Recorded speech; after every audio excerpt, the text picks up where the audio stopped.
Hello, my name is Kathy, and today we'll be discussing the third year course material for the harp. But before I do this, I wanted to let you know that because I have a great many videos now on many different topics, that I've decided to make several different video playlists so that it's easier to find the videos of greatest interest. So please check out my playlist page. In my video called Before You Begin, I go over a lot of details concerning practicing and issues that you may be facing with regards to learning the folk harp. Please review this video to answer many of your questions.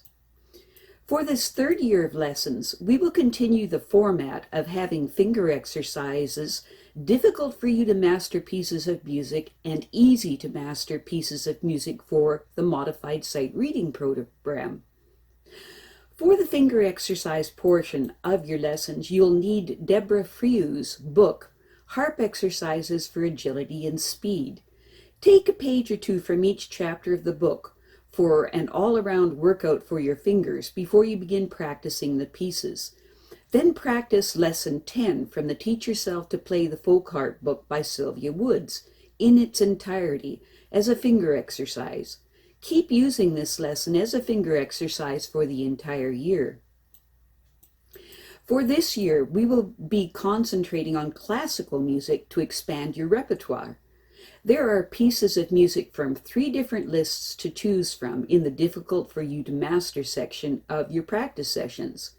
What you do is to choose 3 pieces of music from each of the books in List A, then 1 piece from List B and List C pieces that I'll outline shortly. The reason for the 3 separate lists is that it's important to develop a wide variety of musical styles in your harp repertoire, and music from these 3 lists will help you develop this musical range. Classical music is played a little differently than the Celtic and popular music in that the 3 and 4 note chords are played in a solid fashion rather than in a broken fashion, unless specifically indicated. Also, you need to observe the rests in a piece of classical music more diligently than in the Celtic or popular music by dampening the strings just played. I will not be making teaching videos on this Year 3 course material. List A pieces are from Deborah Frieu's Early Music for the Harp book and Deborah Frieu's Renaissance Music and Deborah Frieu's Ballads and Court Dances of the 16th and 17th century. List B pieces are from Deborah Frieu's Baroque Music for the Harp book. List C pieces are from Deborah Frieu's Classical Music for the Harp book. The modified sight reading portion of your practice sessions continue using the 52 Scottish Songs for All Harps book and the 50 Irish Melodies for All Harps book.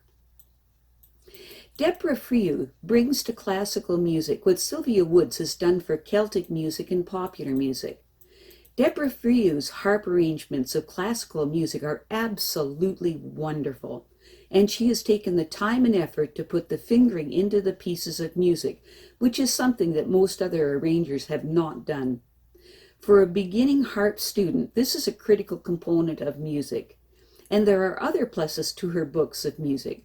One that I personally appreciate is that they are coil bound. This means that your music will stay flat. This is a wonderful little touch.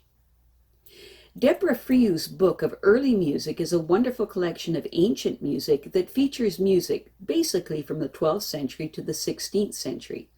The music in this book would be most appropriate for any kind of a pagan-themed wedding or a Renaissance fair or any other period event you might want to perform at.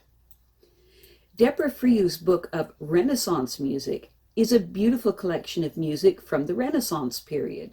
The music in this book would be most appropriate for any kind of pagan-themed wedding or a Renaissance fair or any other period event you might want to perform in as well. Deborah Frieu's book on ballads and court dances of the 16th and 17th century is another truly lovely collection of music that would be most appropriate for any kind of pagan-themed wedding or a Renaissance fair, or any other period event you might want to perform in. Deborah Friou's Baroque Music for the Harp book is one of my favorite books of harp music for the Baroque period, with many familiar tunes of the more popular classical pieces of that musical era. Deborah Friou's Classical Music for the Harp book is another excellent book of classical music, this time celebrating music from Mozart, Beethoven, and on through to Strauss.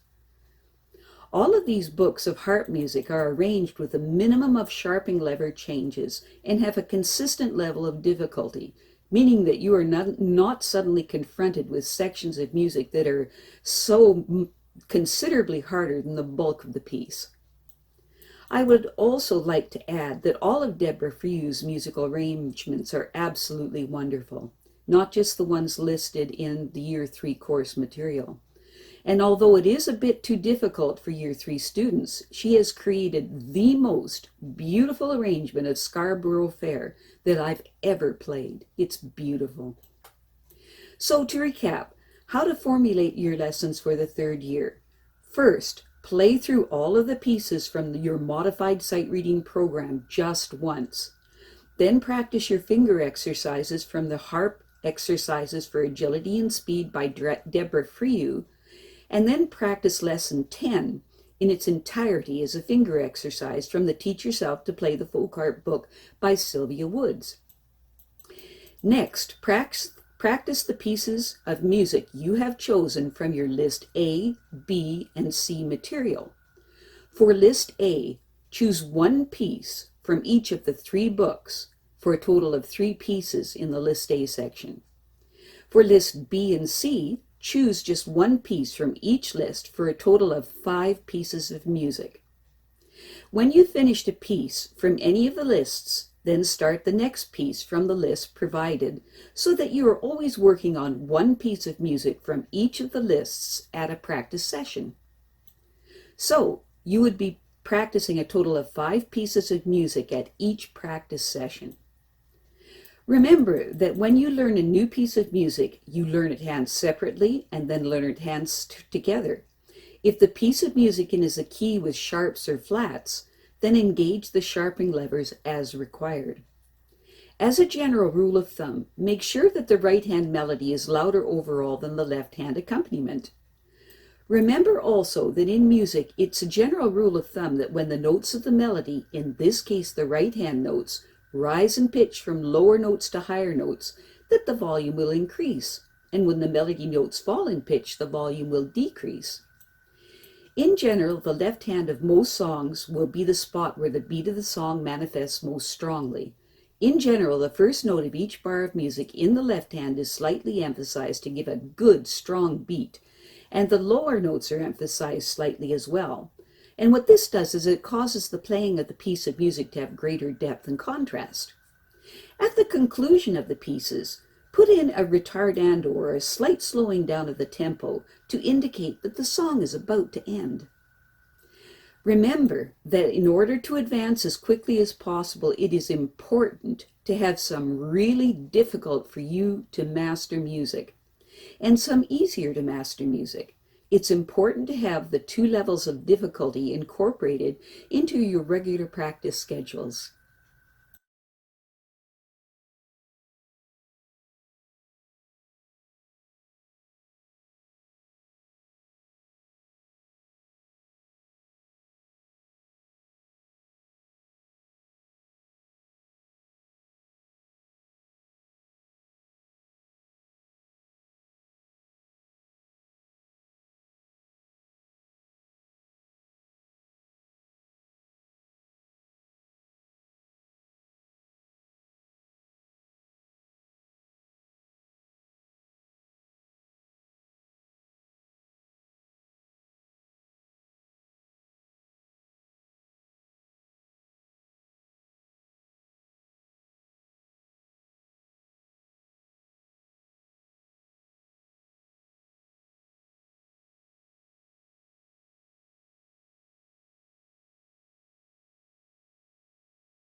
I have a great many videos now on many different topics, and so I've decided to make several different video playlists so that it's easier to find the videos of greatest interest. So please check out my playlist page. Well, that's it for now. To stay up to date with my latest videos, make sure to subscribe to this free YouTube channel by clicking the red subscribe button right below this video. Take care.